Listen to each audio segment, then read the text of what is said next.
Sahel Benkan, au-delà de la mélodie, je le disais, véhicule des messages de courage, de patriotisme et de combativité.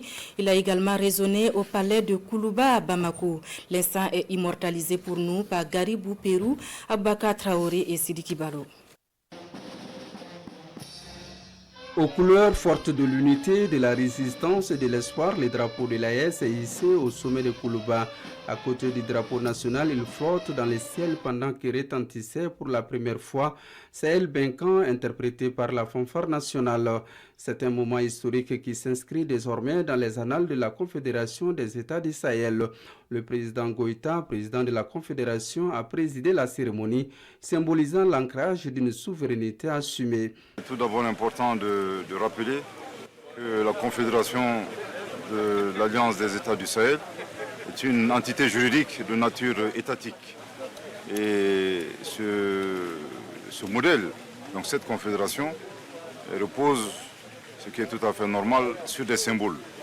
Il vous souviendra que le 3 mars 2025, nous avons assisté sous la présidence des leaders et des chefs d'État de l'AES, à savoir son Excellence le général d'armée Assimi Goïta, président de la transition, chef de l'État du Mali, et également président de la Confédération de l'AES, avec ses homologues du Burkina et du Niger.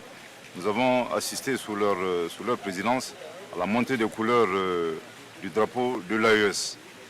Il est également important de rappeler qu'aujourd'hui l'AES dispose également d'une devise. Devise qui est la suivante: un espace, un peuple et un destin.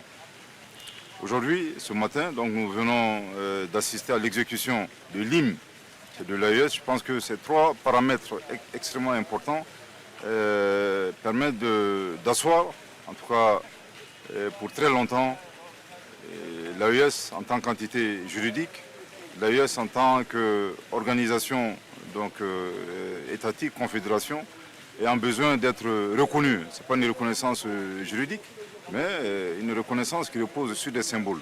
Personnalité rassemblée, la montée du drapeau de l'AES au rythme de Sahel Benkan incarne la prise de conscience collective qu'il faut à tout point de vue préserver. Il y a tout un programme suivant les directives des chefs d'État de vulgariser à la fois ce thème dans les établissements scolaires, dans les milieux académiques, en tout cas partout où l'hymne devrait être vulgarisé.